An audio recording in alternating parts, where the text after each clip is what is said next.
Hello everyone, I'm very glad that you listened to my story. Please give me a follow and like the video if you enjoyed it. Feel free to comment and provide feedback so I can improve the sound quality. Yes, I will now continue the unfinished story. Chapter 22, Returning the Favor, 2. After easily passing through Puzzle City's gate, the Henituse family's golden turtle carriage followed the lead of Deputy Butler Hans to the inn.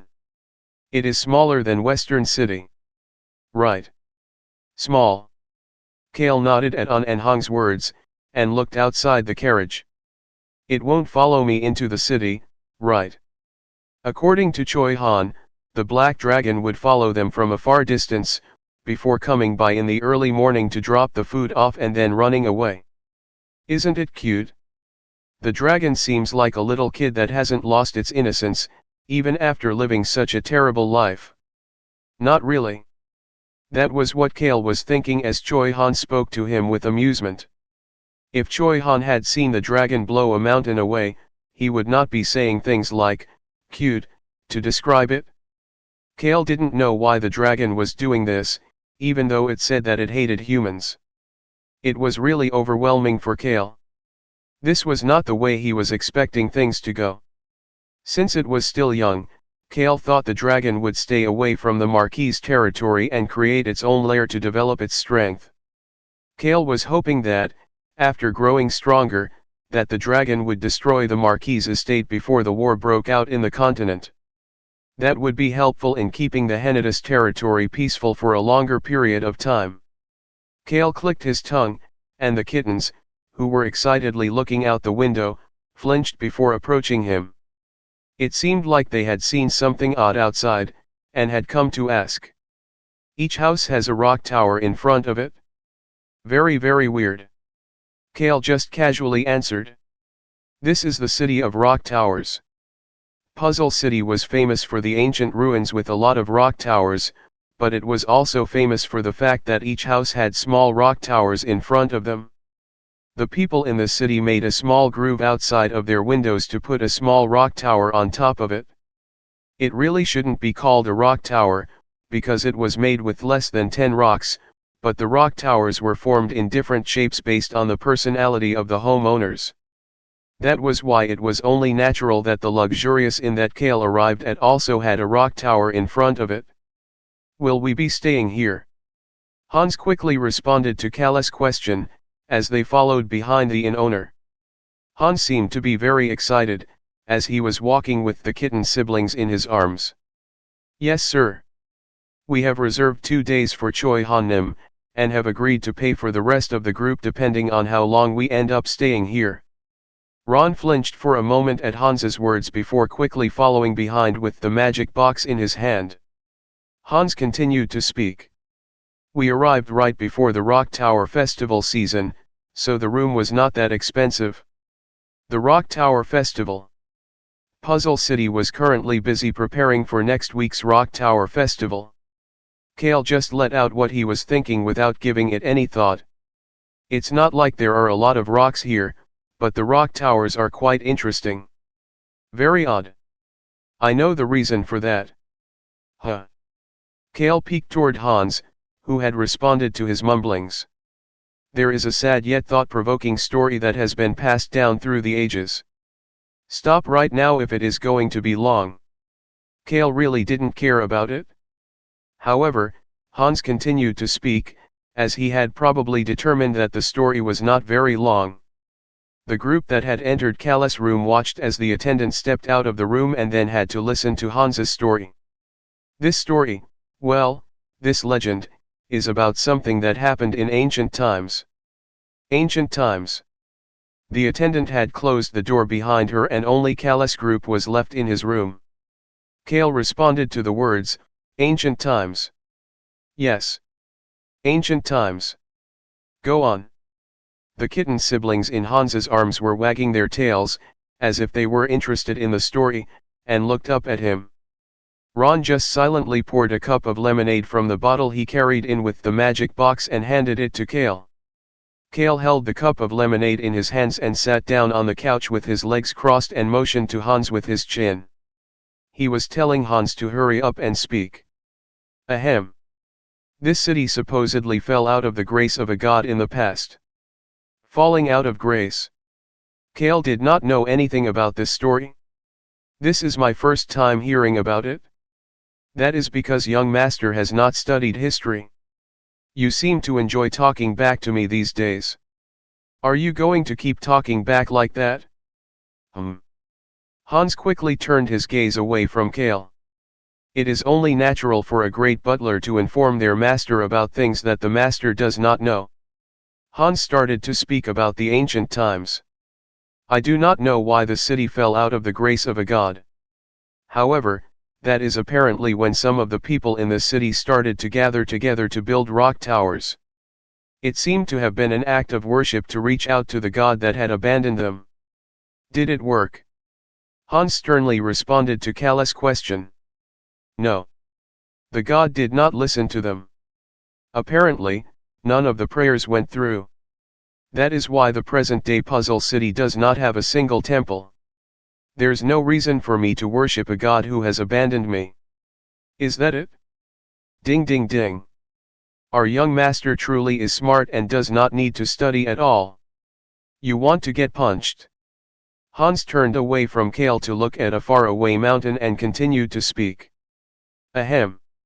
Anyways, they have rock towers instead of temples. The rock towers represent a promise that the people made after all of that.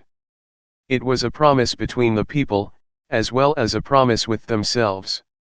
What kind of promise?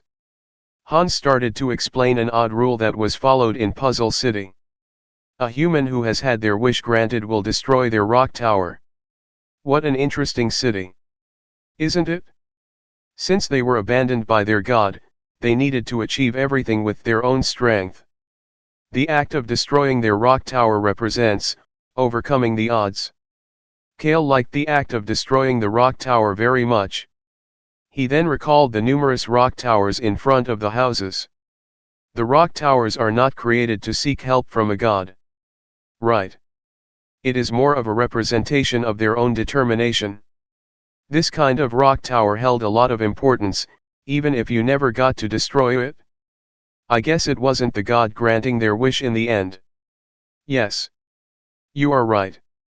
Although it is sad that they were abandoned, this story also gives people a lot of hope. Cale casually gave an order to Hans, who was responding to him. Look down. Seeing Hans looking confused, Cale pointed to Hans's chest with his finger. Looks like the kittens are angry. Gasp. Hans looked down and gasped as his eyes opened widely. The kittens were showing their teeth in anger. The golden pupils staring at Hans were vicious. Ego. Why are our kittenems so angry? Should I go bring you some more jerky? Hans started to smile as he put the kittens down from his chest. Since he still had no idea that they were beast people, he just assumed they were angry because they were hungry. However, the kittens were not angry because of that. Cale recalled the things that the siblings had told him earlier. I heard from Hans earlier. Hans said, if you make a wish at a rock tower, it will come true. He said the rock towers were pretty. Tap. Tap. An seemed to be angry, as she was tapping on the floor with her paw, while Hong was tapping on the floor with his tail. They were angry that Hans had lied to them about the rock tower, but Hans seemed to have gotten the wrong message. Ego, our precious kittenems. I will go get some delicious snacks for you.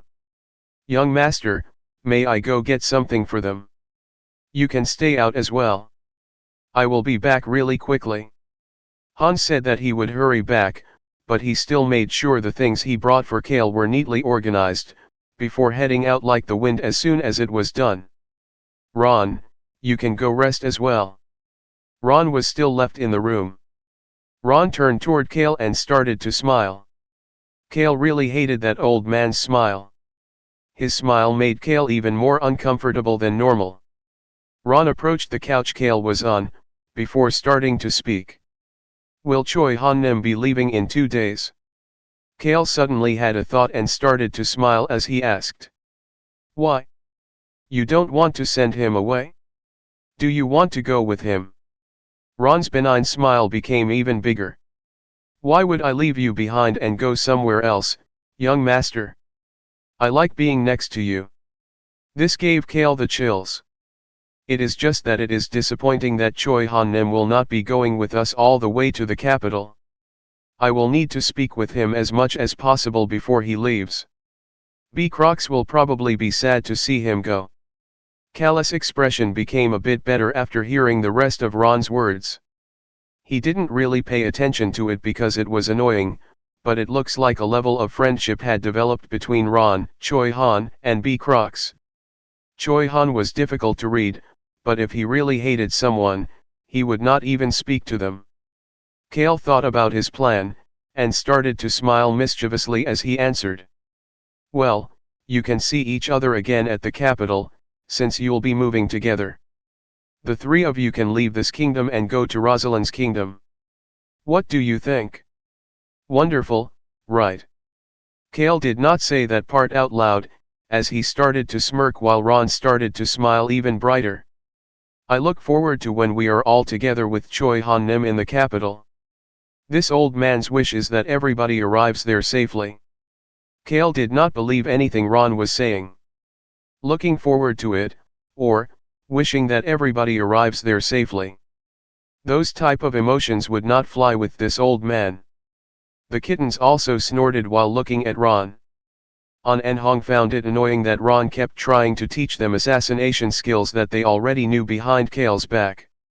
You can leave now. Cale easily got rid of Ron from the room. Hans is a liar. I trusted that butler. The kitten siblings finally let out their anger while Cale was ignored them by looking out of the window. Cale was looking in the direction of a cave in the corner of Puzzle City. This cave was the location of the incomplete rock tower and the vitality of the heart. There should be a small house in that cave. Didn't it say the person lived until they were 150 years old? This was a power that an ancient being left after naturally dying from old age. The deceased person thought his power to be a curse. Cale got up from his seat, fixed his clothes a bit, and opened the door. Ego. Hans happened to be right outside the door. Seeing the deputy butler, who had run back with his arms full of jerky, Cale started to speak. Let's go see the rock tower. The kitten's ears started to twitch. Cale smirked internally at the kittens, who ran toward him like they were never angry to start, and picked the people that would go with him. It will just be us and Choi Han. Oh, bring An and Hong with you too. The human who died at the age of 150 had wanted to finish a rock tower in this wind-gathering cave. It was wood last time, now it is wind. The center of the cave has a hurricane that seemed to have appeared out of nowhere. The old man had spent over 100 years trying to build a rock tower in the eye of that hurricane. However, he failed. Well, the old man always destroyed his rock tower whenever it looked like he was going to finish. He repeated that over and over until he died one day after stacking it back up about halfway. Just what wish did that ancient old man have? Cale didn't really care. He just planned on carefully looking at one thing while they were out looking at rock towers today. Might as well make it look good if I'm going to build it anyways. Since he had to do it anyways, he was going to make it look good. He also had to pay attention to some people, just in case, at the rock tower ruins. A bit later, Cale, the two kittens, Choi Han and Hans arrived at the entrance of the rock tower ruins.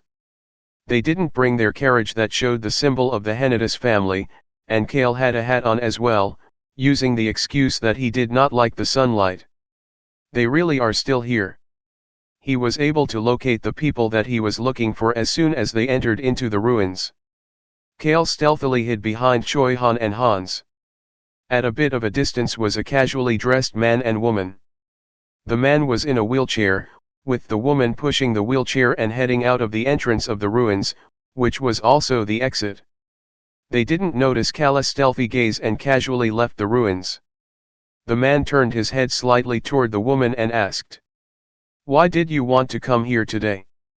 I don't know if it is a message from the Lord or just complete bullshit, but I've had the same dream for a couple of days that I needed to come here. My dream said that our future benefactor will show up if we came to the ruins. Something about how even the Lord didn't know how that benefactor will act, other than the fact that they will be coming to the ruins today. There's even a person that the Lord cannot predict. Who knows? Half of the things the Lord says is bullshit. Complete bullshit. The woman with short brown hair vented with annoyance. Bullshit? It is the word of the Lord. Plus, wasn't it a secret that you can hear messages from the Lord? The responding man was the eldest son of Marquis Stan's family, Taylor Stan. It's not like there are any priests in Puzzle City. And who cares about the word of the Lord? Does the Lord feed us? How can there be a benefactor for people like us? Absolutely bogus. I'm hungry. Let's go eat. The woman who looked annoyed was Taylor's close friend, Cage, the woman who will eventually be called the crazy priestess. Taylor responded back to Cage with a serious expression. Cage, I suddenly feel like drinking beer. Really? I'm craving smoked pork.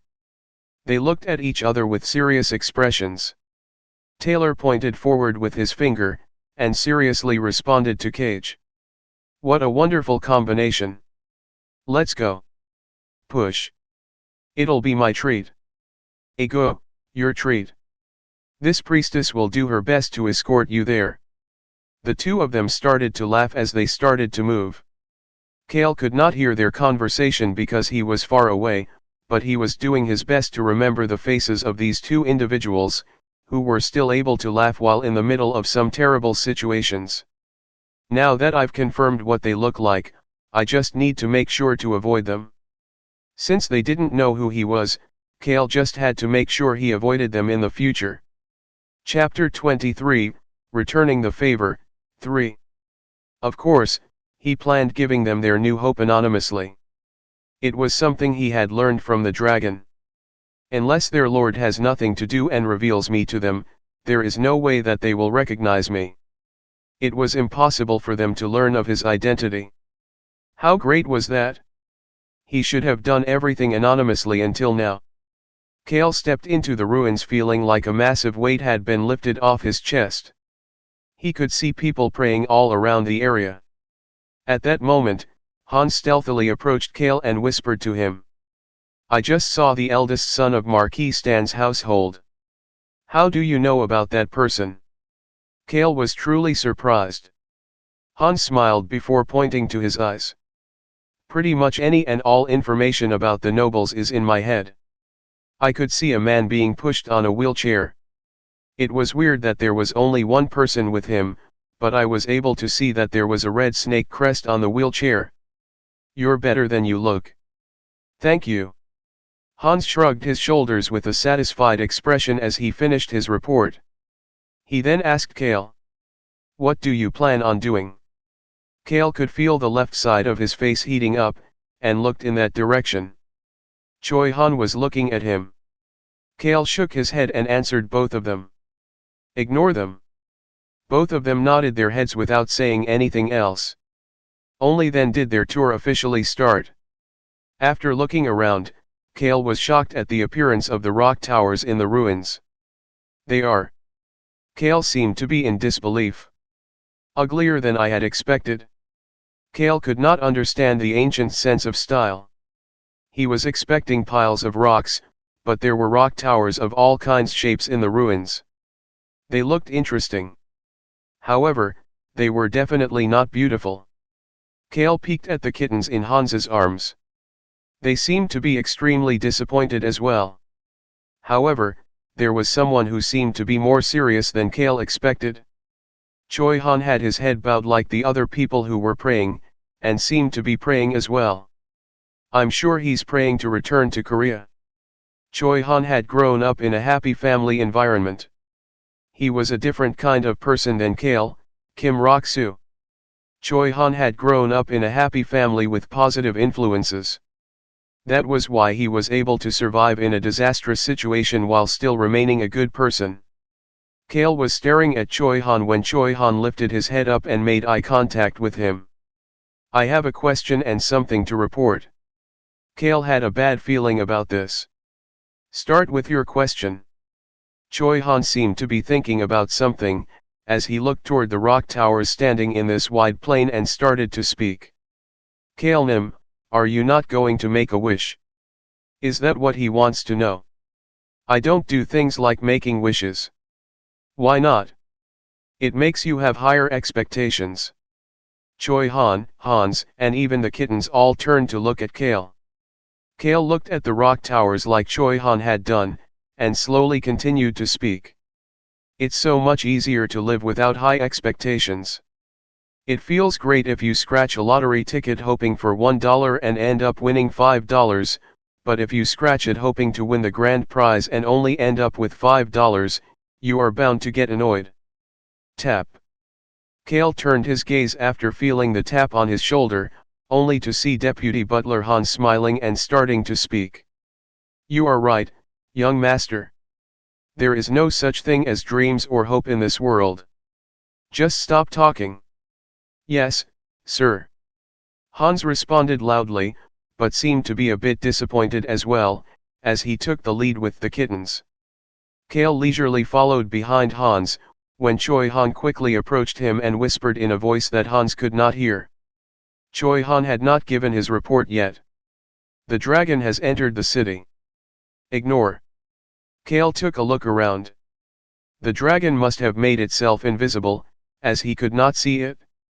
The only thing he could see was the people praying toward the rock towers.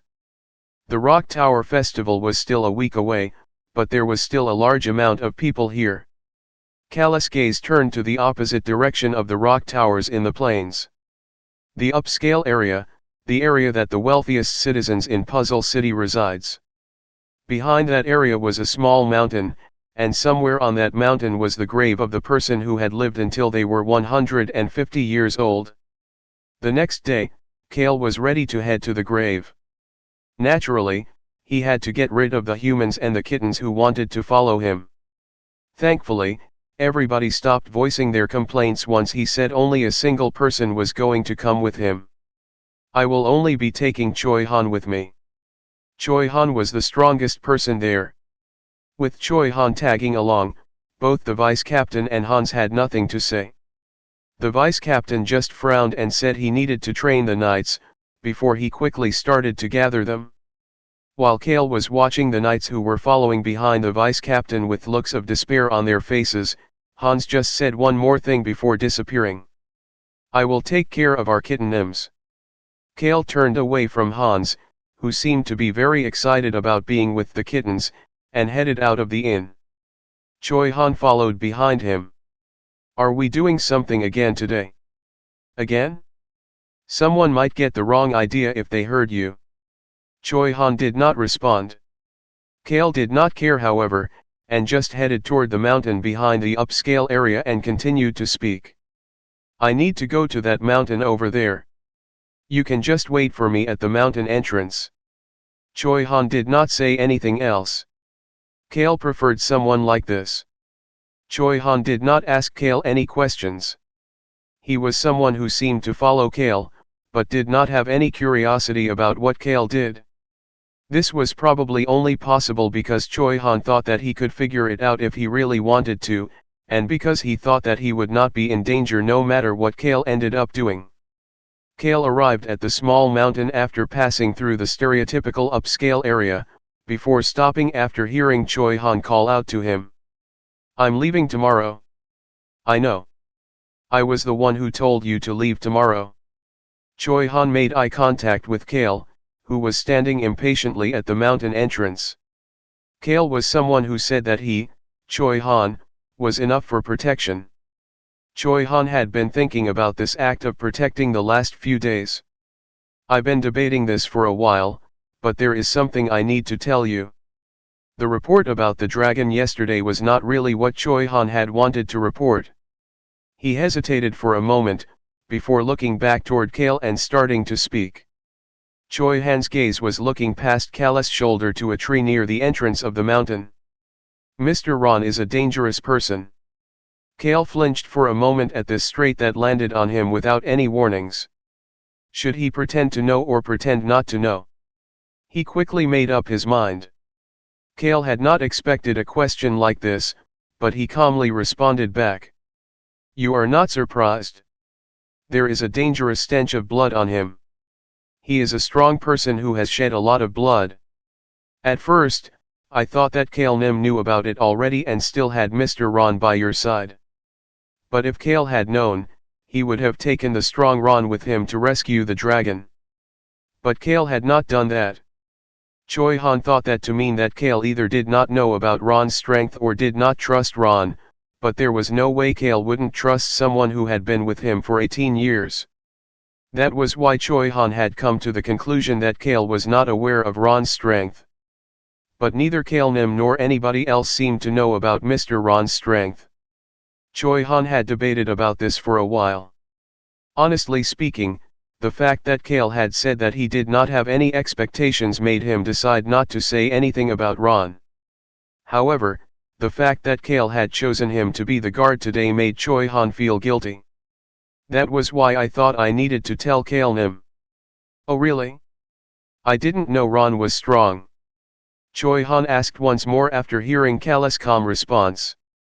Will you still keep him around you? He seems like he is an evil person.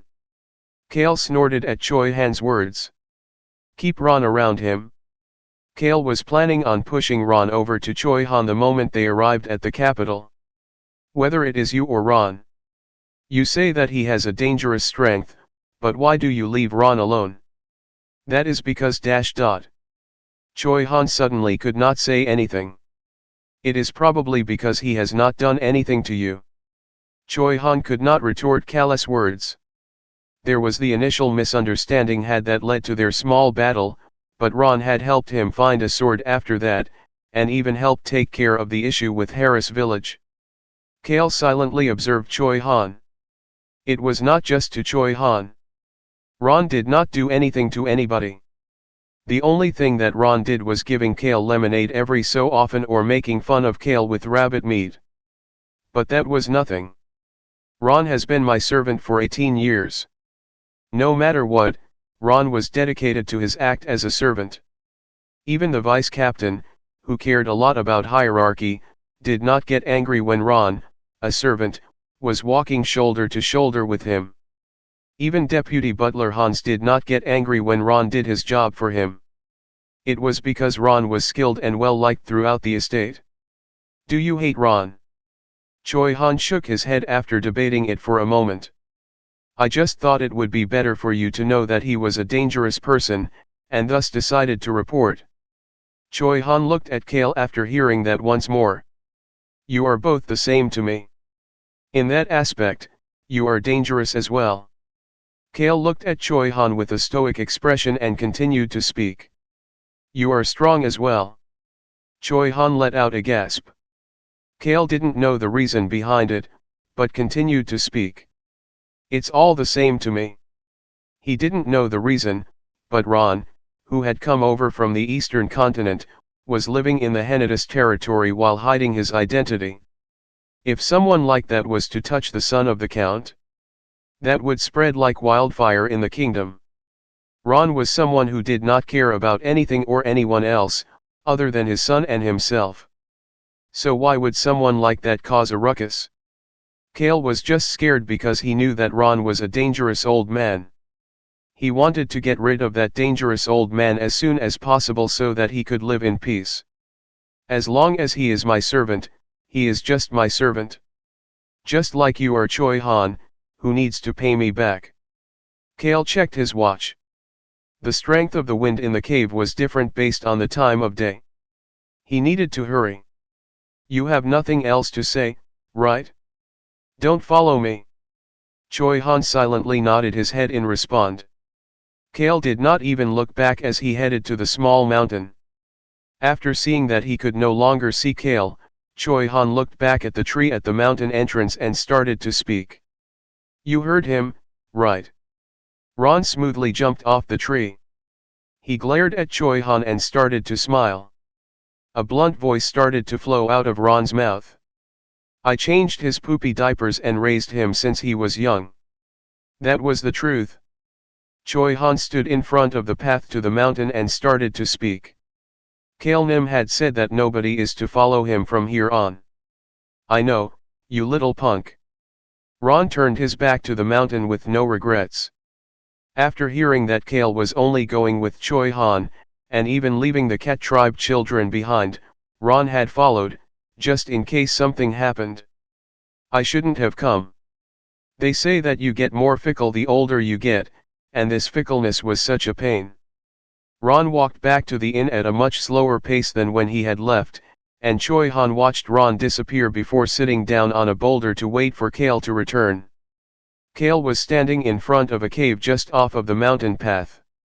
The cave entrance was covered with vines, such that it would be difficult to find unless you were looking carefully. Cale started to frown. The cave entrance was pretty small. He looked down at his clothes. He had worn simple clothes, but they were still baggy. Cale let out a long sigh before crawling into the cave. Whether it was the man-eating tree or this cave, everything related to ancient powers seemed to be crazy. The ground by the cave entrance now had the traces of Cale crawling in. A moment later, there was a small reptile footprint on the same spot. Cale could see the cave becoming wider after crawling in for about 5 minutes. Taylor must have been really desperate. He crawled all the way in here, even with his disabled lower body. Since you had to stack the rock tower with your own strength, the eldest son Taylor had to personally come here. What took Cale 5 minutes to do probably took Taylor much, much longer. Cale stood back up once it was wide enough and started to walk farther in. The farther he went in, the clearer the noise in his ear became. Sweesh. Sweesh. It was the sound of the wind. The sound that appeared when the winds were hitting each other became louder as he walked farther into the cave. Finally, Cale located some cloth and a pillar that was probably a hut a long time ago. After taking a single look at it, Cale continued to walk farther inside. Sweesh. The sound of the wind became even stronger. Boom. Boom. He could even hear the wind crashing into the cave walls like a giant fist. Cale started to walk even faster. The wind. I wonder if it will sound like this when I get the sound of the wind, ancient power later. Shield. Then recovery. Then quick feed. That was Cale's plan of action. Cale finally had to stop walking after thinking about the next ancient power he would be trying to get. It wasn't that he stopped walking, it was that he was forced to stop walking. This was even worse than Cale had expected. A large underground area had appeared in front of Cale. At the same time, a vicious wind tornado filled his gaze. Boom, boom. The rocks on the cave walls were slowly crumbling because of the tornado. There were quite a bit of rocks on the ground that let Cale know that this area was consistently getting larger. Cale looked back and forth between the underground area and the path that he traveled to get here. He felt like he would be pushed back by the wind if he went inside. Well, not just pushed back, but smashed against the wall, which would probably seriously injure him. That was how strong the wind was. Of course, the center of that tornado will be calm, as it is the eye of the storm. I guess it would have been impossible for Taylor without Cage's help. He now understood why the novel said the two of them had struggled for a whole week. However, Cale started to smile. It was now going to be a battle against time. Cale stepped into the underground area, into the vicious tornado, without any hesitation. Cale's red hair started to flutter along with his clothes. At the same time. No. You will get hurt. You are extremely weak. The dragon appeared at the back of the path and shouted urgently. Also at the same time. The dragon could see a large shield with silver wings appear and surround Cale. The wings, that were shining so brightly that it could be called holy, surrounded Cale while the large shield blocked the wind. The shield and the wings were keeping Cale safe. Cale turned around. His eyes opened widely as his gaze landed on the dragon. What the hell are you doing here? The black dragon could not say anything in response. Chapter 24, Returning the Favor, 4. Instead, the black dragon just slowly crawled back into the path.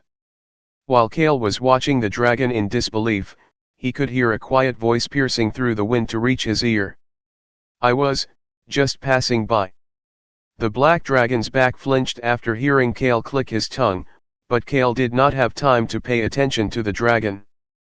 The cave's wind had a cycle of 3 hours of strong wind and 3 hours of weak wind. This was the moment that the wind started to get weaker. Of course, it would still become stronger the closer he got to the center. Sweeyish. Quite scary. The wind was still pretty strong to be called the weak phase.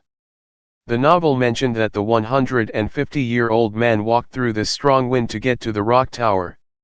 Cale turned his gaze back to the center of the cave. The large underground area. In the middle of the tornado was a half-stacked rock tower. It looked like there were no winds over there. Next to the half-stacked rock tower were numerous other rocks. I need to stack all of those rocks up. The issue was getting to the tower. Stacking the rocks would not be a problem. Cale looked over the shield and the wings surrounding him, before taking a step forward. Tang! Tang! The rough wind clashed against the shield. Even though the silver shield was transparent, it sounded like the wind was hitting a real metal shield. That noise made the black dragon that was looking away slowly turn around to look at Cale. "But you are weak." The Cale that the dragon could see was having a difficult time, even though the shield and wings were protecting him. The wind that could not be blocked by the shield and wings was making his clothes flutter. The wind that seeped through the bottom of the shield made him stop moving every so often as well. However, Cale continued to step forward one step at a time. Then the dragon saw it. Cale was smiling.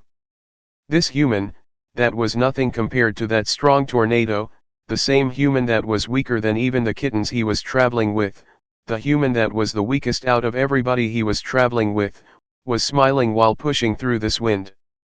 The dragon had never seen such a silver shield before. He had never seen such wings either. The dragon took a look at his own wings. It was very different from his wings. It was extremely beautiful. The dragon was curious as to what that power might be. However, the dragon was focused not on the holy and magnificent shield nor wings. Its full attention was on the smiling Cale.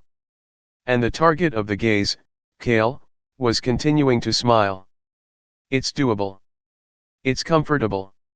It was a bit difficult and slow because of the wind, but it was actually a breeze. Compared to how B. Crocs was almost killed by Ron while being taught his sword art, this was child's play. This made Cale once again feel like it really was best to earn something without putting in much effort. There were no physical or mental strain endured when using the indestructible shield. There would be a short strain if it was to break, but it was not in any danger of breaking right now. It just gets pushed back. The shield just got pushed back if the wind was strong. Honestly speaking, Cale had expected to be pushed back multiple times. That was why he had originally lowered the strength of the shield and enlarged it as much as possible. He had been planning on slowly shrinking the size of the shield whenever he got pushed back.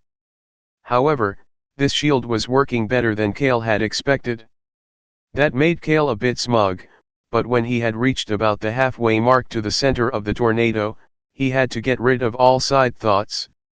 The novel had said that you would hear a voice once you got close to the center. It was supposed to be the voice of an old man. Cale was waiting for that voice. The tornado was supposed to get stronger once the voice started to appear. "I regret it." He could hear the voice. But it was a bit odd. "Ahem, I regret it." It was a sad old man. Tisk tisk. Cale clicked his tongue. None of these ancient powers were normal. Why did Taylor think the old man's voice was sincere? Cale could not understand Taylor's train of thought. However, Cale stopped clicking his tongue and stopped moving. "The one that has a power that I am familiar with, I am hoping that you do not get this power." The one with the power I am familiar with. That phrase had caught Cale's attention. At the same time, the wind started to get stronger and swept through the area. Tang! Tang! Tang! The wind clashed even stronger against the transparent wind and made loud noises. However, Cale's concerned expression was not because of the wind. His hair continued to flutter in the wind. Is he talking about the indestructible shield? The only thing that Cale could deduce about this familiar power was the indestructible shield. It had not said anything like that to Taylor in the novel. Did the owner of this ancient power know the owner of the indestructible shield? Multiple thoughts flew across Cale's mind at once. However, Cale still chose to step forward for now. The wind would only get stronger if he delayed any longer. I pretty much betrayed my comrades. I was a terrible person. Ahem, I stayed alive on my own and got old. How shameful am I? Cale could only hear the old man's voice every so often as he was having difficulty stepping forward one step at a time. I was always hoping for everyone to come back to life. However, my wish was something that could not be achieved. I could only lament and cry. That was why I could not finish my rock tower. How annoying! Cale found the old man's lamenting voice to be annoying. Screw sincere, it was like he wanted to die. It was the style that Cale hated. Epicureans were so much better. Cale centered his body after being slightly pushed back, and put some strength into his legs. He could hear the voice once again after taking another step. This restoration strength is useless. It is only capable of protecting myself. It is not helpful in any other way. I am a trash. Cale ignored the cries of the old man that rang through his mind. The power to protect himself was most important to Cale. Who cares if it made him trash? None of it mattered as long as he could live. Just 5 more steps. The center of the tornado was right in front of him. Boom! Boom! Boom! The sound of the wind that was clashing became stronger. It was as if a human was punching the shield. It might break. Cale thought that the wind might now be strong enough for the shield to break. It should be doing more damage than just pushing him back now. The moment Cale thought that the wind might cut him, he realized something else as well. I did not die even when the wind cut me like a sharp blade. It was the fact that the owners of these ancient powers were all extremely chatty. Cale immediately curled up and decreased the size of the shield. Boom boom. The shield was now smaller, but in return, it was much stronger. It was able to push back an even stronger force of wind. Cale reached out toward the transparent shield and clenched the transparent handle on the inside of the shield as he continued to move forward. 1 step. Restoration is a cursed power. 2 steps. My heart was always beating. But I could not move on. 3 steps. It was because I was afraid of death. 4 steps. I was afraid of pain because I had always been injured, and I was even more afraid of death, the end of that pain. Cale took the final 5th step. SHHHHHHHHHHHHHHHHH. The inside of the windless area sounded like it was raining all around Cale. The eye of the storm. The winds were swarming the area outside this calm center. He could hear the old man's voice along with the sound of the wind. I chose to throw everything else away so that I could continue to live. That was the last thing the old man said. Who cares about anything else? Living comes first. This old man had a lot of useless things to say. Cale clicked his tongue and returned the shield back to his heart. The silver light surrounding him instantly disappeared. He headed toward the half-completed rock tower and crouched down in front of it. It was a normal rock tower that you could find at the top of a mountain. However, all of these rocks were black. Just like the man-eating tree, these rocks that have existed since ancient times were different from normal rocks. Just like the wind surrounding this area. Cale, who had been thinking about making it aesthetically pleasing, changed his mind. That would be too annoying. He took out a pair of gloves from his pocket and put them on before picking the rocks up to stack the rest of the rock tower. Clack! Clack! Clack! The rock tower was being built up, one rock at a time. It did not take that long. Even Taylor had completed this part pretty easily. However, Cage, who had not come into the central area and had instead waited outside the eye of the storm, suffered quite a bit. This central area, like with all ancient powers, was somewhere that a person could only enter on their own. It's easy. Cale picked up the last black rock and gently put it on top of the rock tower. It was at that moment. Flash! The black rock slowly turned white. At the same time, Cale got up and looked around. The wind was slowly dying down. Cale ignored the confused voice of the dragon and waited until all of the wind died down. He then crossed his arms and listened to the old man's voice. He had no choice. I tried to fight with them. However, I did not know that I was so weak against pain. They were not people who served the Lord. I only realized that after we all went our separate ways and I ended up alone. The words of the old man caught Cale's attention. He then recalled the words of the owner of the indestructible shield. The people in the forest of darkness who called themselves servants of the Lord only gave me terrible food. He had a bad feeling that he had learned something he shouldn't have learned about. He had an odd feeling that the things he just heard were things that he should not tell anybody else about in his entire life. Cale started to frown even more as the old man continued to speak. That voice was something only Cale could hear, thus making the dragon hesitate while looking at the silently standing Cale. I piled the rocks. I piled them up hoping that I could turn back time, hoping that I could be happy. But then I destroyed it. I hated my selfish self for thinking about my own happiness after betraying my comrades and running away. Cale let out a long sigh. This old man really was frustrating. Cale started to speak in frustration. It is human nature to be selfish. The old man's voice disappeared for a moment. Is it over?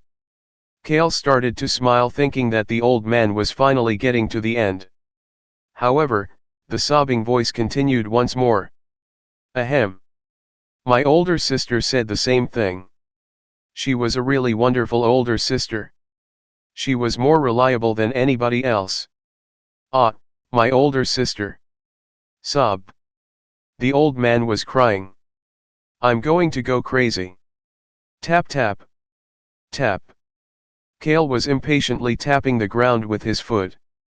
Cale did not want to keep standing here like this. After crying for a while, the old man showed his thanks. You, the one with the familiar power. That rude personality of yours makes me think of my older brother.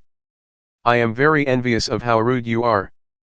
And, finally, the old man said the final words that Cale had been waiting for. These were the same final words the old man had said to Taylor. Break it?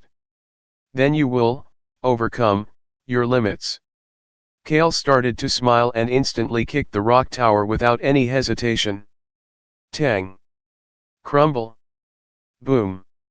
The white rocks flew away to hit the ground and the wall.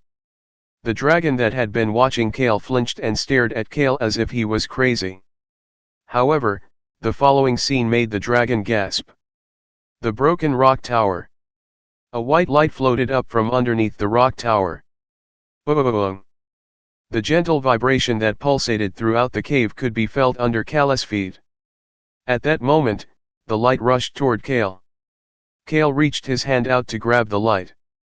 The moment he grabbed it, the light shot toward Cale's heart like an arrow. The light arrow pierced through Cale's heart before flashing and disappearing. Hua. Cale let out a deep breath. He then lowered his head to look under his shirt. The fancy shield tattoo that was over his heart had disappeared and had been replaced by a red heart. Cale could immediately feel the new vigor inside of his body. This vigor from the vitality of the heart would make the shield even stronger. He would also recover at a much faster speed than normal people, even when he got injured.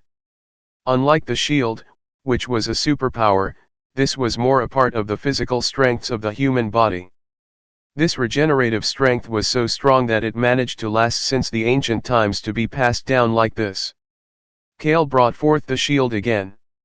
Just as I expected. Cale started to smile. The pattern on the shield had changed to a heart. The only difference from the tattoo on his chest was that it was silver and not red. He then returned the shield, before immediately starting to walk. Cale had walked toward the dragon, that was pretending like nothing was going on and instead kept staring up at the sky. Cale just continued to stare at the dragon that was crouched down on the ground. He then stoically asked the dragon, as if he was throwing a rock into a lake. You want to come with me? You are so weak that you need protection. But I do not like humans. The dragon answered, that way before starting to turn invisible. It had used its invisibility magic again. Cale just snorted at the disappearing dragon. What a fickle punk. He was also fickle for asking the question after telling the others to ignore the dragon, but this dragon was just as bad. However, he could not just ignore the dragon after it had jumped out earlier to try to save him. Cale looked around the cave, which no longer had any windstorms raging about, before turning around and heading out of the cave. Of course, he had to crawl back out as well. He returned the vines back to their original spots, and covered up the cave entrance properly. He then turned around and started to speak while walking away. His gaze was directed toward a grassy area. I can see you standing on the grass. He could see 4 imprints on the grass, each one representing one of the dragon's 4 paws. These paw imprints then quickly disappeared. The dragon had flown up into the sky. Cale shook his head. I guess my family grew in the end. Cale could not help but let out a deep sigh. It was obvious that the dragon would continue to follow him in that invisible state.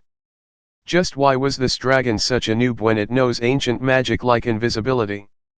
Cale had thought that all dragons were intelligent, but that seemed like it might not be the case. After walking back down the mountain, Cale could see Choi Han's judging expression.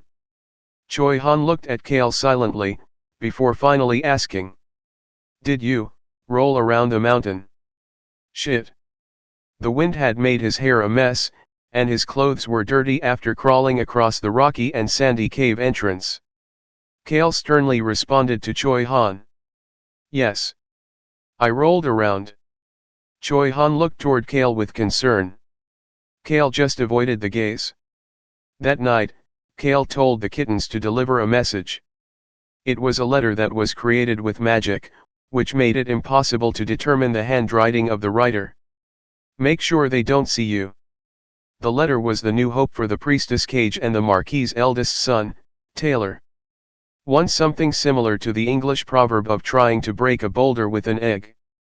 Chapter 25, Returning the Favor, 5.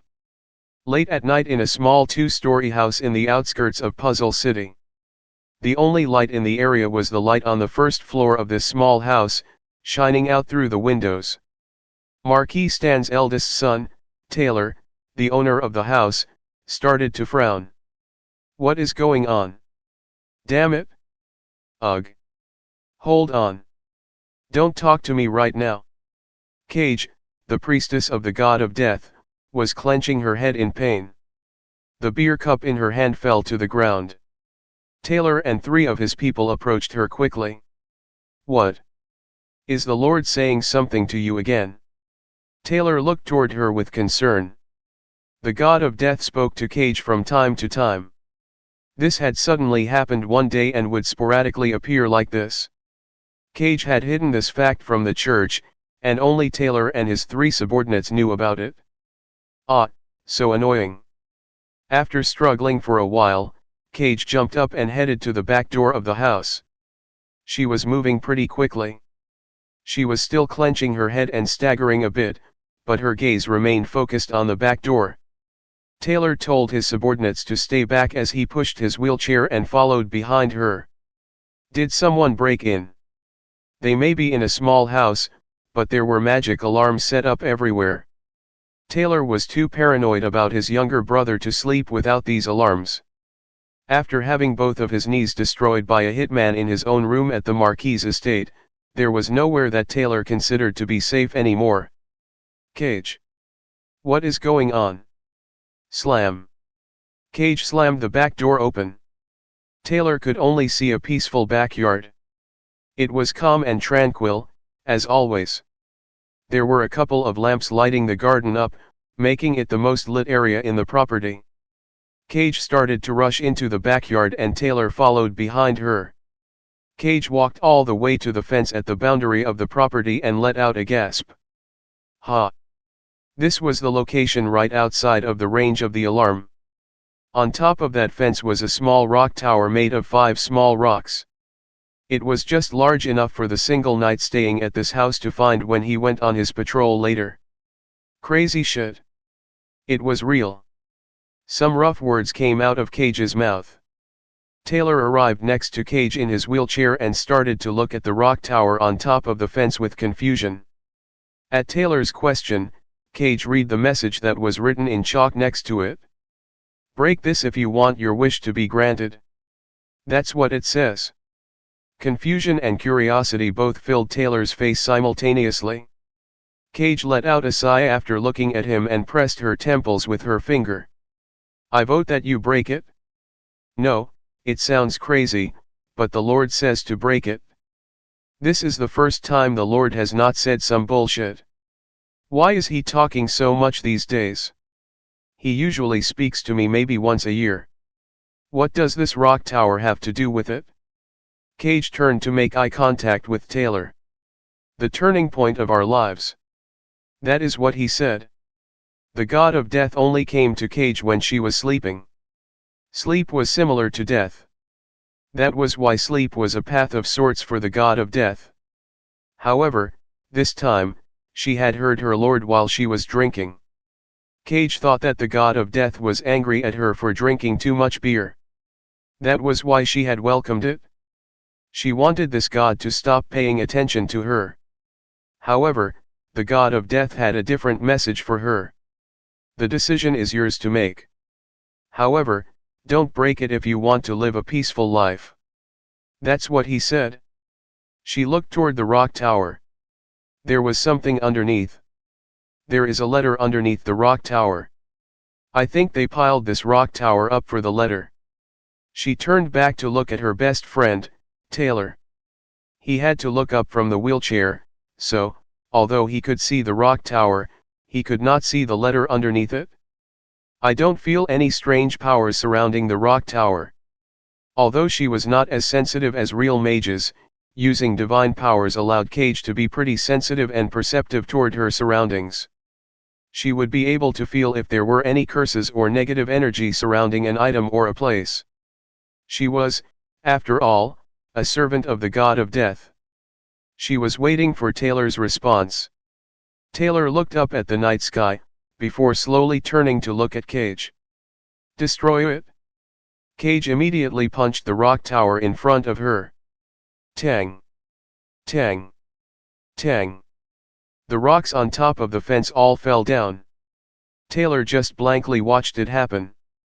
Don't break it if I want to live peacefully. Taylor had never lived peacefully. He also had no desire to live peacefully. He was going to find a way to get his legs fixed and continue to push forward. And then, I will overturn this damned family of mine. Taylor reached his hand out and Cage handed him the envelope. Taylor immediately opened the envelope and found that letter was written using magic to prevent people from recognizing the sender's handwriting. Nobles frequently used this item. Taylor opened the letter without any hesitation. The first 2 lines of the letter, that were visible through the lamps in the yard, immediately caught his attention. The Crown Prince is in possession of an ancient power. It is called the Star of Healing, and is useless to him. It is a one-time use power that can heal any type of injury. He is looking to trade it for a method to hold the second prince and third prince in check. Taylor's hands started to shake. Cage stiffened up after seeing Taylor's expression and his shaking hands. However, she soon relaxed. It was because Taylor started to laugh. He then handed her the letter. It will definitely be a turning point in our lives. Cage took the letter from Taylor and started to read. She stopped for a moment after reading about the ancient power and the crown prince, but then continued to read the rest. She then jerked her head up after reading the bottom part of the letter. Your legs might not move, but your head, arms, eyes, and mouth can. The rest of you is still very much alive. The decision is yours to make, Taylor Stan, eldest son of Marquis Stan. Taylor looked toward the darkness at the corner of the yard and started to speak. Cage. Yeah. Let's leave this place to the butler, and head to the capital for now. She decided to go along with the decision of the still alive Taylor. She was someone who had experienced death many more times than anybody else because she was a priestess of the god of death, thus causing her to be very clear about the value of life. I'm sure the intelligent Taylor will take care of everything. You're pretty good at that. Cage was trusting Taylor's mind and abilities. You're right. I used to be pretty good. Used to be. Cage gazed toward Taylor after hearing him use past tense. I should have known how to take care of myself. Unfortunately, Taylor injured his legs because he did not take good care of himself by letting himself get caught off guard. Taylor lifted his head to look at the small two-story house. He had been frustrated enough being here for the last few months following a lead he didn't even know was real or not. Rather than just continuing this futile effort, it might be better to leave for a bit. At least the god of death did not lie. Taylor was in need of a turning point. He started to speak. If it is the crown prince, we need to match the timing for the royal event. We need to hurry. All right. Let's hurry. Will it be okay? We will run into a lot of the people from the temple if we go to the capital. What can they do? Excommunicate me? That'd be great. I'm just worried about you. They smiled at each other and spoke at the same time, as Cage lifted up the letter. Benefactor. Well, they couldn't be sure if this person was their benefactor or not, but they both had a feeling that the writer of this letter was their benefactor. That meant that, eventually, they would need to find this benefactor and return the favor. Two pairs of eyes, that were clear and without any traces of drinking just a few moments ago, quietly looked at the letter. It was the gaze of people who had found their turning point. The red kitten that was watching all of this from the roof of another house whispered to his sister, "On. Nuna, we can go home now, right?" "Yes. We did our job. Let's go eat meat." Woohoo. The two kittens jumped from roof to roof as they returned to the residence. The next day, Cale was standing with his arms crossed and a frown on his face. His gaze was looking up and down at the person in front of him. Cale's outfit was even more flashy and luxurious than usual. "Young master. Even if I, Hans, was not there, how could you go rolling around on the mountain? This vice-captain should have escorted you." "Ego, young master. This Ron is very sad." Cale had dressed up because he was annoyed at the gazes he got after coming back looking like a mess from crawling through the cave. The fancy outfit he was wearing looked quite good with his bright red hair. Cale was definitely not lacking when it came to looks. But there was another reason Cale was looking annoyed right now. "You're going to go like that?" They were standing in front of the inn. Cale was standing there with his arms crossed and looking at Choi Han. Choi Han had a small bag and his sword with him. There was no special feast or farewell party for the leaving Choi Han. Neither Cale nor Choi Han wanted something like that. That was why this farewell was pretty small as well. Cale, the kittens, Hans, Ron, B. Crocs, and the vice-captain. That was it. The fact that the vice-captain was there was a bit odd, but he was standing there with a frown like Cale as he said his goodbye. Cale sighed before taking a small bag out of his pocket and throwing it toward Choi Han. Choi Han easily caught the bag. Choi Han recognized the bag. It was the same size as the bag that Cale had given to the Black Dragon. Choi Han opened the bag to find potions and other types of useful items inside. Choi Han lifted his head from the bag and looked toward Cale. Cale just bluntly spoke when they made eye contact. What? What do you want? Just chuck it away if you don't want it? Choi Han did not say anything, but Cale was just saying whatever he wanted to do. He then turned around and headed toward his room. Goodbye. Cale had a stoic expression as he turned around after saying goodbye. There should not be any more reasons to see Choi Han. Well, that is, after one more time. They will meet again once at the capital, before he sends Choi Han off with Ron and B. Crocs, along with a few orders. After that, he planned on having no contact with Choi Han at all. I will be back soon. Choi Han's response, that seemed to contain a bit of joy, gave Cale the chills, but he did not look back. Choi Han felt that it was very much like Cale not to look back. His gaze then turned toward the rest of the group. See you at the capital. Ahem. I will be training myself so that I will be the young master's personal guard when we are at the capital. Deputy Butler Hans cheerfully said goodbye, while the vice captain responded in a very annoyed voice. I will keep my blade sharpened. See you later. B. Crocs and Ron said goodbye as well. Of course, the kittens patted Choi Han's leg with their paws to say goodbye. Finally, the black dragon, that had been using invisibility magic to stay in the yard during the day and lay by Cale's window at night, sent some invisible mana to Choi Han. I've already received so much, but I seem to keep being on the receiving end. Choi Han put the magic bag in his pocket before starting to smile. Cale could not see it because his back was turned, but this was the first time the rest of them saw Choi Han with such a bright smile. I will see you all at the capital. Choi Han respectfully said goodbye before heading out of the inn.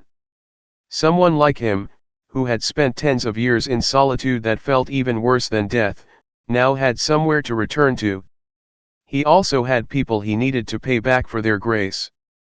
I need to make sure to properly complete this task. Choi Han walked away from Cale and the rest, and headed out of Puzzle City. The next morning, Cale's group got on the carriage and prepared to leave Puzzle City as well. Young master, we are ready to go. Cale nodded his head at Ron's words, and Ron quickly closed the window and got the carriage to start moving. They were starting back on their journey. Cale was staring at the kitten siblings, who were fidgeting while trying to avoid his gaze. The kittens flinched and turned their eyes away. Cale started to smile. What? Did you meet a dragon or something? Gasp. Cale heard the kittens gasp, but just ignored it. Choi Han may have left, but now a dragon was following them. However, he did not have time to worry about that fact. After a day's worth of travel, they were now getting ready to make camp. Excuse me, if it is okay, may we share a part of your campsite? A carriage arrived by Cale's campsite area, and the person that seemed to be the driver got off and approached the vice captain. May I ask who you are? The vice captain asked, even though he already knew the answer after seeing the red snake on the driver's armor. The driver bowed to the vice captain and Cale behind him and introduced himself. My name is Tom, and I am a part of Marquis Stan's estate. Cale almost said that out loud, as he looked at the shabby-looking carriage without a crest. The window opened and Cale could see the face of Taylor Stan. My name is Taylor Stan. I saw Count Henituse's crest, and am asking for help, even though I'm sure it is not ideal.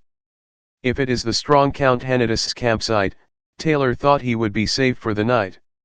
It was not so good in Cale's eyes. Cale had now met Marquis Stan's eldest son Taylor and the crazy priestess Cage. He thought about the dragon that would be hunting a boar or deer for him right now and started to frown. One left and three showed up. Chapter 26, 1. And not just three average beings. One was a dumb dragon, another was a crazy priestess who wants to be excommunicated, and the third was a punk from Marquis Stan's family. Cale could not help but sigh. He dropped his head before lifting it back up again. Once he did, he could see that it had become much quieter. Cale thought the silence was odd, and looked toward Hans. Hans smiled awkwardly, before stealthily gesturing toward the driver, Tom, and Taylor, who was looking out of the carriage window. Taylor had a bitter smile on his face as he started to speak. "If it is inconvenient for your party, we will leave." The eldest son of the Marquis family, and the son who was pushed out of the family. After his legs became paralyzed, Taylor's life turned 180 degrees overnight, from one of luxury and power, to one where his family gave him just the minimal amount of support needed to survive. Those nobles, who knew that anyone other than the successor to the Marquis title in the Stan family would die immediately, started to avoid Taylor, finding him to be an annoyance. They even purposefully ignored him in front of Vanian or the other siblings to try to curry their favor as well. The current Taylor's situation was even worse than that of a bastard son of a baron's family. Taylor knew about Cale, the trash of the Henituse family. A luxurious golden turtle as their symbol, as well as being a handsome young man with red hair. There was no one other than Cale who fit that description. Even someone like Count Henituse, who did not join a faction, could find it uncomfortable to associate with someone like him. They were all like that after his body became paralyzed. Taylor had remembered the reality of the situation after hearing Cale sigh. But at that moment, "Why would you leave?" Cale walked toward Taylor's carriage with a stoic expression on his face. "This isn't my property. I wouldn't do something so childish when we are both fellow travelers." Cale and Taylor made eye contact with each other. Cale then quickly peeked inside Taylor's carriage. "She is there." The crazy priestess, Cage, was observing him from inside the carriage. Cale had read about how her curses were really scary. Some people even said her curses were at the level of a necromancer, the cursed profession. Cale turned his gaze away from Cage and reached his hand out. "I am Cale Henituse of the Henituse family." Taylor gazed at the hand reaching out to him from outside the carriage. He then looked back at Cale's stoic expression. Taylor opened the carriage door. Proper etiquette indicated that he should step out of the carriage to return the greeting. "It is difficult for me to step out because of my legs." "I am aware." Taylor looked once more toward Cale, who did not seem to care about the proper etiquette, and shook his hand. It was just a short handshake. "Nice to meet you, young Master Cale." "Not at all." Cale was not happy about this meeting at all. He quickly tried to turn around because he did not want to be introduced to Cage. Unfortunately, Taylor was an extremely respectful person. "This is my companion, Priestess Cage Nim. She is a follower of the god of eternal rest." Eternal rest. This was a term for death. Cale held back another sigh, and looked toward Cage. Cage gracefully greeted him like a proper priestess. "Nice to meet you, young Master Cale. My name is Cage. May the peace of the night always be with you." Peace of the night. That was the general greeting those who served the god of death gave to the public. Peace of the night, my ass. Forget peace of the night, Cale felt like he wouldn't be able to even sleep properly tonight. He felt like he was drinking lemonade as he looked toward Cage, who was gently smiling. She's acting all nice and innocent, even though she finds that to be so annoying. That is the number one reason she wants to be excommunicated. She really was good at acting. Cale smiled at Cage, who still had a very stereotypical smile of a priestess on her face, and confidently replied, "I do not believe in a god." Cage's gaze became curious. Her gaze seemed to be asking what kind of crazy thing Cale was saying to a priestess, but Cale welcomed it. Cale just wanted her to keep thinking that he was a trash. "You are an interesting person." "I guess I am a bit interesting." Cale just casually responded to her statement and looked around the carriage. It was extremely shabby for the eldest son of a marquis. Just one knight, a subordinate, who also served as the driver, and the two of them, Cage and Taylor.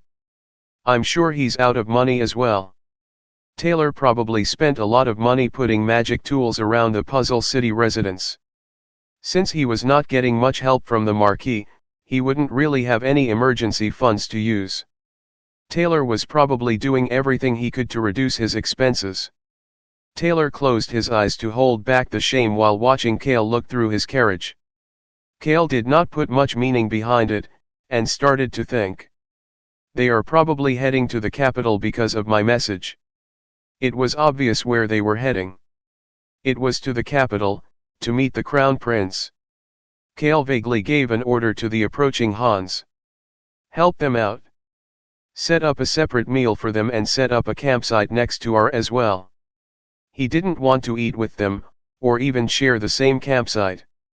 And don't look for me. You take care of everything. He didn't want to create a situation for them to come into contact with one another. Of course, he felt like things would not go as he wanted. Yes, sir. I will serve them like I am serving you, young master. Whatever. Go bring me some alcohol. Why did he suddenly become so passionate? Cale just stared at the suddenly passionate Hans, and slightly bowed toward Taylor as he said goodbye. Then I will be on my way, young Master Taylor. Thank you for your benevolence, young Master Cale. It was nothing. Cale turned away from Taylor, who had a curious look on his face. He then immediately headed back to his carriage without looking anywhere else. Of course, he gave an order to the vice captain who was walking by his side. Looks like they only have one night. Vice captain, you take care of their guard duty as well. Cale verified what the vice captain had said to Taylor's night before getting back on the carriage. It was regarding guard duty at night. Cale verified the knight's expression turning bright before the knight got back onto the carriage. The door closed with a loud click. This made everyone turn their gaze toward the closed door of the carriage with the golden turtle crest, before returning to do their duties. Only Taylor and Cage, who didn't really have anything to do right now, just continued to stare at the closed door. The two kittens greeted Cale inside the carriage. I've seen those two people. Hong. I was there too. The kittens, who had been watching everything through the window, slowly approached Cale and sat down next to him before starting to talk to each other. They weren't looking at Cale nor even talking to him, but it was clear that the question was toward Cale. Cale answered the witty kitten's question. Pretend not to know. Like the dragon. The kittens nodded their heads to show their understanding. Cale watched them nod, before crossing his arms and closing his eyes. The Healing Star. That was the name of the ancient power he wrote about in the letter to Cage and Taylor. The reason Cale came to know about this power was because of the Plaza Terror incident. The Healing Star is a single-use power that can heal any injury or illness to the body's original, healthy state. The Crown Prince was in possession of such a power. The deceased queen had given it to him. During the Plaza Terror incident, the secret organization makes their move once the royal family arrives. Magic bombs across the capital and in the plaza go off at that moment at the same time. In the novel, Choi Han was only able to stop about half of it. That in itself was amazing, such that the kingdom considered him a hero, but Choi Han himself thought about the lives of the victims of the bombs, making his hatred for the secret organization become even worse. At that time, the secret organization installed bombs on some people during the incident. Choi Han, along with the genius mage Rosalind, protected the people from the bombs and helped with their escape. At that time, there was an old man that Choi Han had failed to save. The man had lost his right arm and leg while taking a bomb off and throwing it away from himself, and this incident had made Choi Han extremely upset. Watching the old man's hurt body, the Crown Prince thought about the Healing Star. That was how the power was originally introduced in the novel. Naturally, the Crown Prince did not use the power on the old man. Instead, he consoled Choi Han, who was feeling responsible for the old man's death, and raised him up as a hero. It is only normal. Cale did not think the Crown Prince made the wrong decision. Who can judge him for wanting to use his power for himself? Of course, Choi Han or Rosalind would have used it for the old man. By the way, is little brother dragon still following us? Cale nodded his head at Hong's question. Since it is like this, I might as well use the dragon for my benefit as well. His original plan was to save him and then be done with him, but if the dragon was going to follow him around the country like a little puppy, he might as well put it to good use. He had already thought about how to use that dragon the last few nights as well. Cale knew the location of the 5 magic bombs that Choi Han had found in the novel, but he was not sure about the location of the remaining 5 magic bombs that ended up going off. The 5 bombs that were located were found by using Rosalind's genius-level mana detection abilities to find them one by one. But now, Cale had an existence that was worlds better than Rosalind at detecting mana following him around like a lost duck. Might as well make it work hard. The kittens flinched at that statement, but Cale did not see it as he was thinking about all of the work he was going to make the dragon do in the capital. The dragon, who had no idea about any of this, delivered a boar to the campsite early in the morning once again. Cale, who slept in after staying up late planning out the things that needed to be completed at the capital, went out to verify the boar before noticing an odd atmosphere. He had eaten and slept in the carriage last night. He was doing his best to not interact with Taylor and crew. That was why he could not understand this odd, and somewhat, dark atmosphere. Hans. What is going on? Hans put on an awkward smile and greeted Cale. Hans, as well as the rest of the Callus group, were quickly getting past their suspicions about the meat and fruit being delivered to them. Although Cale had no idea what Ron thought about it, since Cale and Choi Han both had said that it was fine, they just went along with it. B. Crocs was easy to convince since he was always excited to see ingredients of the highest quality appear every morning. Haha, young master, did you finally wake up? Han slowly peeked toward Taylor and Cage, before approaching Cale. You see, I think young Master Taylor has gotten the wrong idea. Wrong idea? Cale could see the boar, as well as Taylor on the wheelchair, and Cage pushing Taylor's wheelchair behind him. He approached the dead boar and stood next to the wheelchair as he started to speak. As usual, the boar that the dragon delivered was enormous. It was larger than a tiger, the type of boar that would excite B. Crocs quite a bit. And, as usual, there was a drawing next to the boar. The dragon must have found it annoying to draw the fork, as only the knife was drawn this time. Young Master Cale. I'm sorry. What kind of utter nonsense was this? Taylor had an apologetic smile on his face as he turned away from the boar. It seems like my movements have been detected. Movement. Cale could then hear the priestess Cage mumbling behind Taylor. She was angry. We left in secret, so how is it possible? There is someone who can avoid my detection? This is too much. How would someone at your level detect a dragon? Cale was done figuring out what was going on. Something, or someone, that was able to catch such a large boar so easily and drop it off at their campsite without being detected by the priestess Cage or anyone else. That strength and stealthiness was something only an expert would have. Next to that feat of strength was a drawing of a knife. It was a small knife to Cale, but they seemed to be seeing a very large knife. Cale looked back at Taylor, who was looking at him with both despair and sorriness. Young Master Cale. This incident. B. Crocs. Cale called out to B. Crocs. Marquis Stan's second son, Vanyan, was probably extremely busy right now. Why would someone like that pay attention to the disabled eldest son? It wasn't like Vanyan knew, the healing star, was at the capital. Yes, young master. B. Crocs, who was standing there with his kitchen knife prepared, responded with excitement on his face. Looks like we'll be eating steak for breakfast. Young master, it looks like we will get the highest quality steak once again. Taylor, who was staring at Cale with a blank expression, suddenly started to speak. Once again. Cale nodded his head and responded. We have someone in our party who delivers food for us. Who is it? Cale snorted before responding. He is surprisingly shy, so you will not be able to see him. Cale saw the leaves on a tree not far from the campsite moving up and down and shook his head.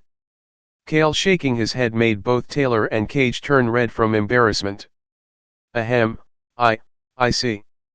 It seems we had the wrong idea. It's not your fault. B. Crocs is an excellent cook, so please have some steak before you go. B. Crocs stopped caressing the boar and looked up at Cale. Cale could not look at B. Crocs because of what Taylor said next. Young Master Cale, I heard that you are heading for the capital. If it is okay with you, may we follow behind you? I knew it would be like this. It was as Cale had expected. Please feel free to do whatever is best for you. There was no way they would find out that he had written the letter just from them traveling with him. If it was going to be like this anyways, he might as well take care of them until the capital and have them owe him a debt. These two could be very useful in the future if he used them properly. Thank you. We will be under your care until we get close to the capital. Cale started to smile a bit at Taylor's words. At least he's not completely unreasonable. Close to the capital. Taylor was only asking for help until a location that would not make things difficult for Cale or Count Henituse in dealing with Vanyan or Marquis Stan for associating with the disabled Taylor. There would be all sorts of complications if they went into the capital together. We will determine that later on. Naturally, Cale had a different opinion. There were still many items in the magic box waiting to be used by Cale. Of course. Please feel free to let us know whenever is most convenient for you, young master. Taylor and Cage looked toward the casually responding Cale with curiosity. However, Cale avoided their gaze and started to speak to Hans. Bring my meal to the carriage. Cale headed back to the carriage. At that moment, someone called out to him. Young Master Cale. It was Cage. She seemed to have a headache, as she started to frown and walk over toward Cale. Cale had a bitter taste in his mouth while watching Cage approach him. What can I do for you, Priestess Nim? Do you really not believe in any god? Now what the heck does she want? Yes, none of them. Cale quickly headed to the carriage after hearing Cage's response. Taylor approached her as she watched Cale walk away. Cage rarely engaged with people other than people from the temple or her close friends. That was why it was really odd for Taylor to see Cage frowning and reaching out to Cale. She shook her head and responded with a very bitter expression. It's odd. What is? Well, it's like. Cage touched the back of her head. I have this bitter feeling that the god of death is caressing the back of my head with a sympathetic expression. What kind of feeling is that? Did you not sleep properly? Maybe. Cage continued to feel that way every time she looked at Cale. The only time she felt this way in the past was when the temple had forced her to do a lot of manual labor in order to build a new temple. She had felt this same feeling when she plopped down from exhaustion and the god of death was looking down at her with concern. There's no way young Master Cale will order us around like that damn temple. Cage decided Taylor was right about her not sleeping properly, and tried to shake the feeling away. That was how Cale's crew grew bigger and they continued toward the capital with no other issues. Every time Cale got tired of sitting down and stepped out of the carriage, Taylor's group continued to look toward him, but they did not have any conversations. They continued to travel like that until they were at an inn about 1 day's worth of traveling away from the capital. Young Master Cale, you like alcohol, right? Taylor and Cage came to look for Cale. What can I do for you? Cale wanted to know why they came to visit him so late at night, but his expression was not that odd. Taylor smiled at Cale's demeanor. Cale Henituse, the trash who cannot go a day without alcohol. When Taylor was still the potential successor to the Marquis, he had received all of the information about the nobles as well. Cale's information was so unique that there was no way he could forget it. But I don't think that is all. However, Cale was very different compared to the information. He stayed in the carriage all day so that they would feel at peace, and had the generosity to give them the best treatment possible. His subordinates also trusted and followed him. Most importantly, he treated the two of them like normal people. You are different from the rumors. They were now right in front of the capital. Taylor and Cage would need to move stealthily starting early the next morning. Of course, they will have to confidently walk in when they walk into the royal palace. But there were many things they were prepared to research before that happened. However, they had made up their mind to move differently than their original plan. They had been watching Cale Henituse for over a week. This person was now on Taylor and Cage's mind. Young Master Cale. It should be okay to share a drink with us before we leave, right? Chapter 27, You, too. Come on in. Cale motioned for them to come into the room, and Cage pushed Taylor's wheelchair inside. Once all three of them sat down at the table, Cale did not even take a look at the alcohol before he asked. What is it that you want? Cale's voice was extremely cold and stoic as usual. However, this just confirmed in Taylor's mind that this person in front of him was not a trash. In fact, he was smarter than most people thought. Taylor had not come here just to drink with Cale. Alcohol was only good when you were comfortably drinking with people you could trust. Drinking with others was just for easy conversation and observing the other party. What kind of person do you think I am, young Master Cale? Cale quietly observed Taylor after hearing his question, before approaching his bed and picking up a pouch. He brought it back and put it on top of the table. A metallic sound filled the room as the pouch slightly opened. Inside the pouch were plenty of gold, silver, and bronze coins. Cale's confident voice filled the room. I don't know why you are heading to the capital right now, when every noble in the country's attention is focused on the capital, but I'm sure there is only one thing people like you who are heading into the lion's den want from me. Cale had expected it from the moment they asked to follow him to the capital, as well as every time he felt their gazes during the trip. The wealthy Henituse family. You want money, right? Sigh. The priestess Cage let out a sigh that was almost like a gasp of admiration. Taylor was someone who used to play at the top before falling off a cliff, but Cage was someone who had always been at the bottom. To someone like her, Cale was an unique individual. He asked the deputy butler for alcohol whenever he had a free moment. He did not care at all about what his subordinates did, and only ate the highest quality food. He only stayed in the most luxurious inns, and always seemed to be relaxed.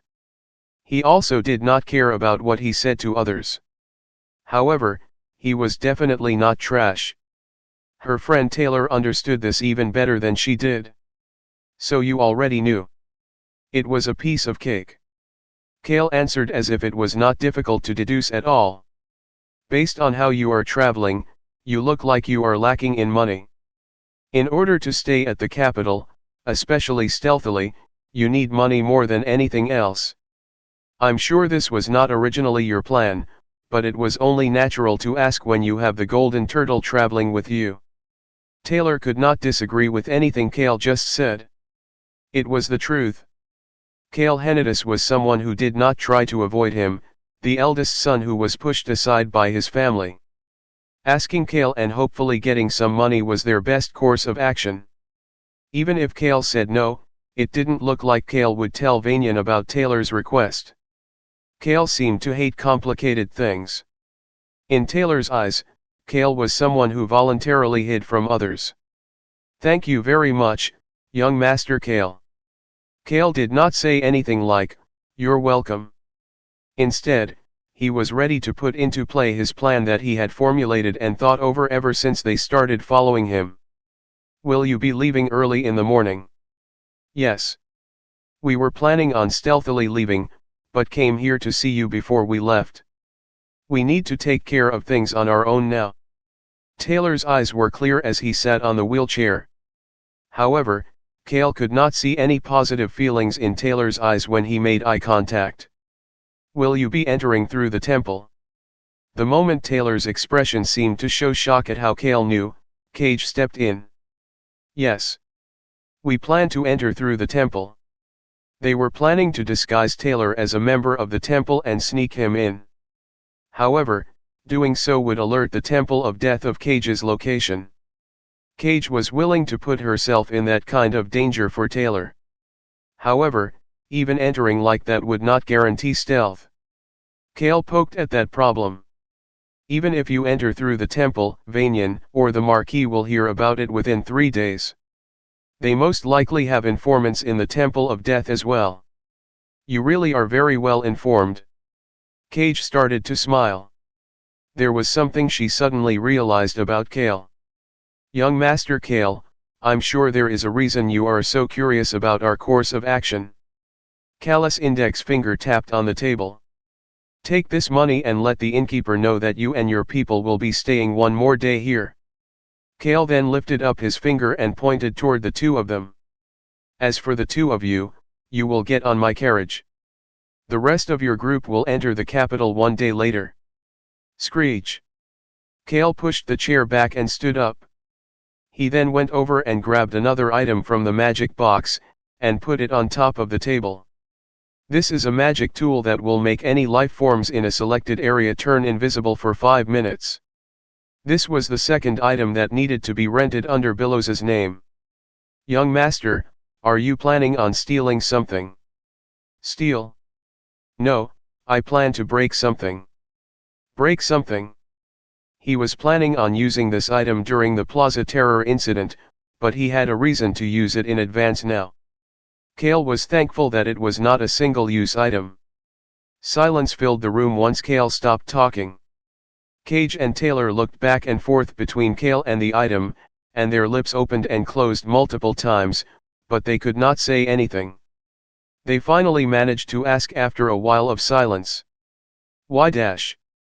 Young Master Taylor, who had been silent for a while now, slowly started to ask. Why are you doing this for us? You have nothing to gain from it. Why? I have to help you out a bit since I caused it. It's not like it is going to harm me in any way. In addition, if Taylor manages to take over the Marquis position, Cale would not need to worry about Marquis Stan or Vanyan's greed once the war with the foreign nations starts. That would help the Henituse territory remain quiet and allow Cale to live peacefully. Must I answer? Yes. I want to hear your reason. Taylor wanted to hear Cale's response. Cale stoically answered Taylor's question. The response was both brutal and cold. It's because you are so pitiful. I want to know just what is making someone like you, a cripple who doesn't know when he will die, do all of this. For the eldest son of a marquis to ask the trash of a count's family for money, it is just so pitiful. Taylor's mouth slowly opened and closed, before he started to silently laugh. Taylor then patted his knees with his hands. He could not feel anything when he did that. However, Taylor's eyes, nose, mouth, hands, and the rest of him was still alive. Taylor started to smile brightly. Thank you for your sympathy. I needed that kind of sympathy. However, there is one condition to all of this. Cale did not pay any attention to Taylor's words of thanks.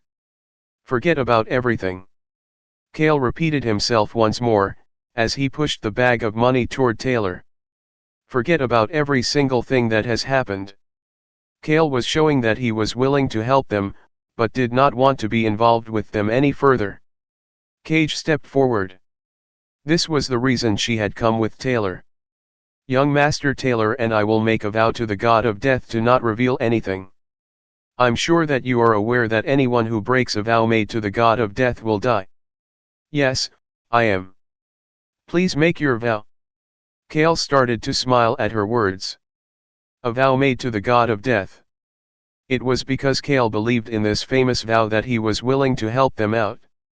The priestess Cage could not help but laugh after seeing Cale smile about their decision to make a vow to the God of Death. I presume young Master Cale will not be making a vow. Correct.